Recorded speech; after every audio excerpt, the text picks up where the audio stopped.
going to start doing titled Herp Better. So here is where I'm going to discuss a variety of different things related to how you can improve your ability to find snakes when you're out herping. This is mostly going to be about using and setting out artificial cover, the types of materials that are used, and the strategies that I use when I'm out in the field setting up sites so that I can find snakes. And in doing so, hopefully this information can help you maximize your potential of finding your targets when you do go out. So one of the reasons I wanted to do this is because over the last couple of years I've fielded dozens of messages from herpers all over the US who want help setting up cover to find snakes. And with this, I'd like to offer a good resource for people who want to do this, because really flipping artificial cover is the primary method that I use to find snakes. I think it's one of the best methods to find snakes. And I honestly believe that in temperate climates you can find almost any species of snake if you have the properly designed artificial cover.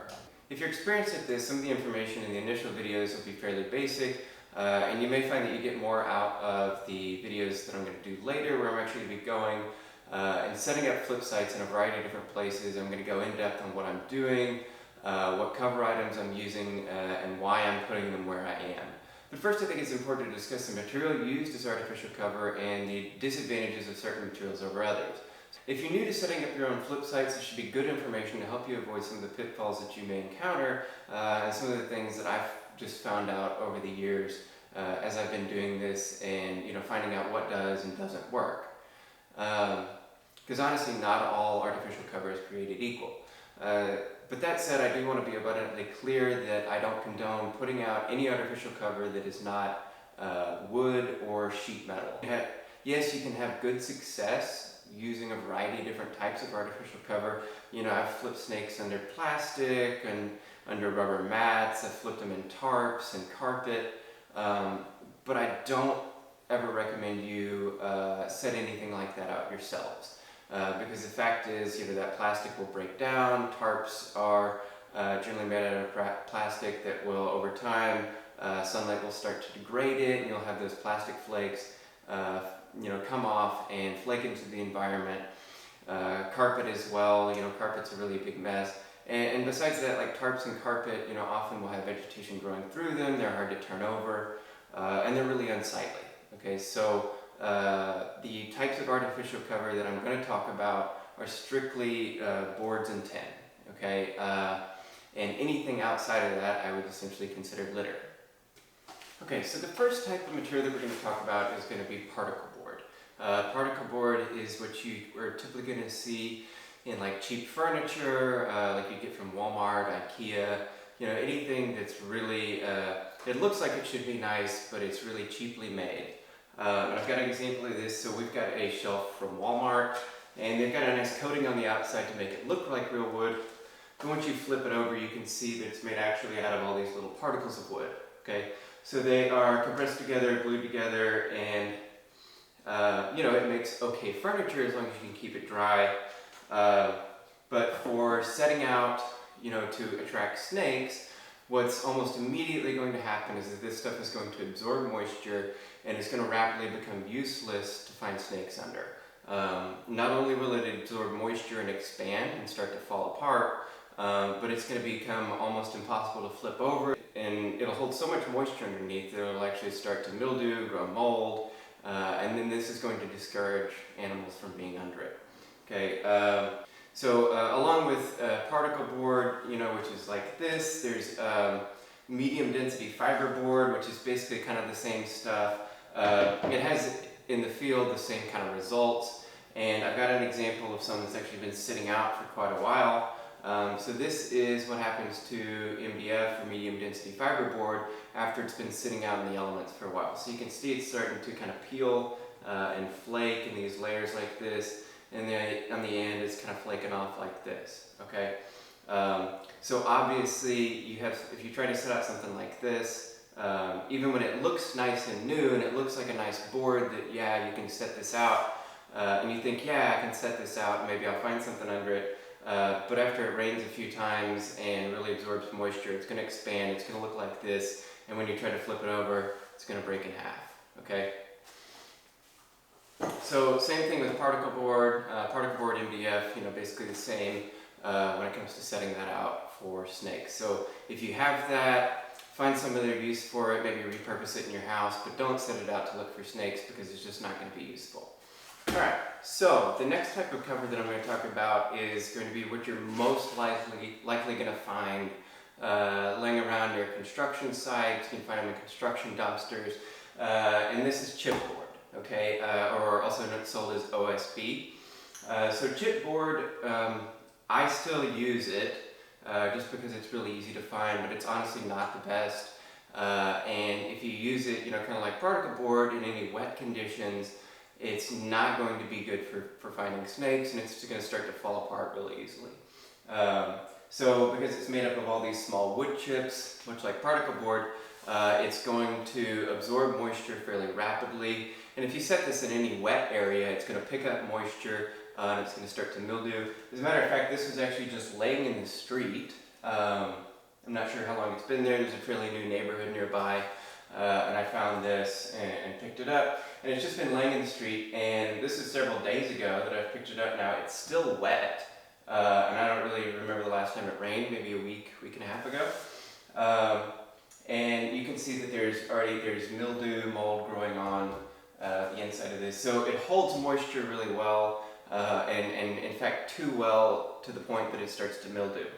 So I would recommend that if you're going to use this kind of wood, you want to set it out in dry areas where it's not going to hold a lot of moisture underneath, so something really sandy. Generally don't put boards, directly on sand, but near the coast, or if you've got really sandy loam type soil, these can be really good for that. So boards like this will hold a little bit more moisture than what than plywood when you put it on sand, and that may be advantageous if you've got a really dry area.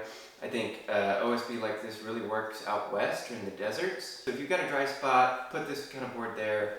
But if you're gonna any like forest edges or moderately wet areas or clay soils, you really don't want to use this kind of board because it's going to fall apart. It's going to weather really quickly, and mildew growth underneath is going to discourage snakes from using it. Next type of material I'm going to talk about is just plywood.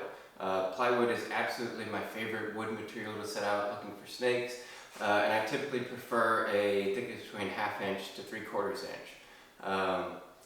Now you may find 1/4 inch plywood. It's cheaper. I've got a piece here, and I'm going to use this in kind of a layered setup where I can have probably 3 of these set up in kind of a circular fashion, so they overlap each other a little bit. There's a little bit of space between the boards so that snakes can get in between them. It'll hold a little bit more moisture than what I like, in between layers. With tin, you don't have to worry quite so much about that level of moisture retention. But with 1/4 inch plywood, I wouldn't set this out by itself. It's pretty thin. It's going to heat up and cool off pretty quickly, and snakes aren't going to use this quite as much as they will like 1/2 inch or 3/4 inch. And also because it's so light, it's not going to sit down on the soil as easily and make it a really nice flat surface, especially if you're looking for king snakes or prairie king snakes. You want a really nice flat surface where the board's tight to the ground. Okay, so here's some 1/4 inch plywood.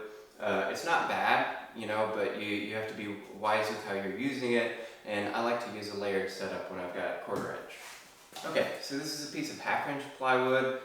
This is a really good sheet. You can see that it's got a little bit of a bend to it, which isn't bad. You just have to be careful when you are turning it over. So if I'm going to set this out, I'm going to put it, in a way, and I'm going to turn it over on the long edge, so I'm not stressing, I'm not stressing the middle of this so that it's likely to crack. Okay, so 1/2 inch is good. You can set it about anywhere. You don't really need to use a layered setup. It doesn't quite have the range, of temperatures that it's okay in, like thicker types of wood.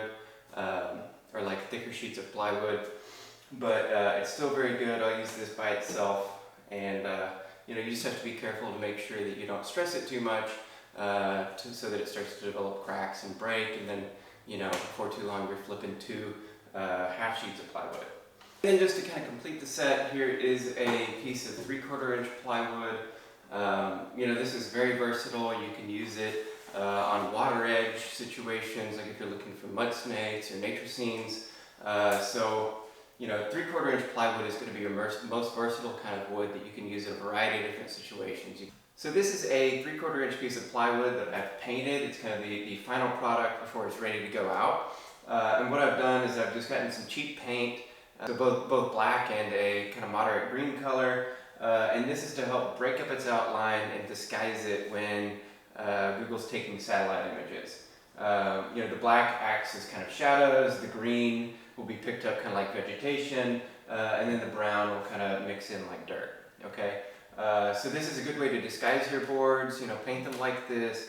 You don't need to paint it too thick, just do one coat, get it covered real quick, and it should last fairly well, okay? If you get some good, or you get some, decent outdoor paint that's, made to be subjected a little bit to the elements. So the last thing I want to talk about is boards like this. So this is a 2x8, I don't really pick these up to go set out. I picked one up for an example. If these are at a site that I'm going to flip that's got maybe a bunch of debris, and this kind of stuff's laying down, I'll absolutely flip it because it is good for snakes. As thick as this is, yeah, it's able to 2x8. It's not quite 2 inches, but it's still really thick, really thick compared to the plywood that we typically use. So this is going to take longer to heat up, longer to cool down. And I think it's a little bit less useful than a large sheet of plywood, just because I like the surface area covered by plywood. But these can be very good too. I found plenty of king snakes under stuff like this. So if you have a bunch of these, you have access to stuff like this. This can be really good to set out. I just don't typically pick them up and set them out because I have a decent amount of plywood I have access to, and it's fairly easy to find stuff around here. So one other thing I want to talk about before we go is where to source materials like this. And the places I typically like to look are around construction sites. Don't ever take anything that's going to be used. If it looks brand new and it's not in a dumpster, don't take it, okay? But I have gone into dumpsters, around construction sites. People, they do throw away a lot of plywood, some really good stuff. If people around, absolutely ask permission. I pick up some fallen highway signs. They've started to rot, fallen down. Nobody's going to pick those up. They're usually not always the best plywood. I often find 1/4 inch nowadays. But you can still find some 1/2 inch or even 3/4 inch plywood if you're lucky. One thing I've also seen recently is they're making 4x4 pallets out of a whole sheet of plywood. So they cut the whole 4x8 sheet in half and then use that for both sides of a pallet. And I've really seen a lot of that stuff used around Houston recently. And if you've got a crowbar and you can kind of pull those pieces of plywood off that pallet, those get discarded a lot. I actually found a few the other day that were discarded, but I didn't have my crowbar with me to pull the plywood off and cut it up and put it in the car. So there's a variety of different places you can look, to get, look around dumpsters, look for fallen highway signs. Things that it's essentially, garbage. You don't want to take anything that anybody's using if it looks brand new and isn't discarded, as in like in a dumpster or like right next to a dumpster, then don't take it, okay? Because somebody's going to use that. Somebody has plans for that plywood, and you really shouldn't be taking it. So next I'm planning to do a video talking about sheet metal, roofing tin, and the different things that you can do with that. And then subsequently I'm going to go out and I'm going to actually use most of this cover that you see back here, and I'm going to be setting up a few different sites in various places around here. In fact, tomorrow I'm going to be going down to one of the coastal barrier islands to set up a site for both milk snakes and desert king snakes. So all that said, I really hope that people find this information useful, and it'll help people who are just starting out setting up their own flip sites. And I'm really hoping that I can encourage people to go out and set up their own flip sites and find a lot of local snakes. I know that there's a lot of people in the herp community who like to go around and they're basically chasing lifers. A lot of people like to go see an animal once and then that's about it. But I would strongly encourage you to kind of get involved locally and find some places that you can set up nearby where you can find local snakes regularly. And one of the reasons I think this is important is because over time we're going to see fewer and fewer of these species if things kind of continue as the way they are. It's really unfortunate seeing habitats disappear and the populations of these animals dropping further and further, and I really think it's important that it's something that we document over the course of time. And herpers are the only people who are going out setting up stuff like this and really finding the snakes. And I think it's important that we go out and set up flip sites like this locally so that you can really get to know the populations of your local animals. And if you're setting up these flip sites correctly, you'll be able to find everything that you have in your area. And I think that's going to be really important in gaining an understanding of our continued impact on the environment and what's happening to the animals around us. Okay, so that about wraps everything up for this episode. Be sure to like, subscribe, and comment down below if you have any thoughts on artificial cover and what you think about different materials. Maybe you've had better success with some of these things than I have. But I've been doing this and using artificial cover is basically my main source of finding snakes for the last 8 years, and I feel like I've got a lot of experience with this, and I'm hoping that this information is useful and helps a lot of other people find snakes. So with that, it's the end of the episode. I'll see you on the next one.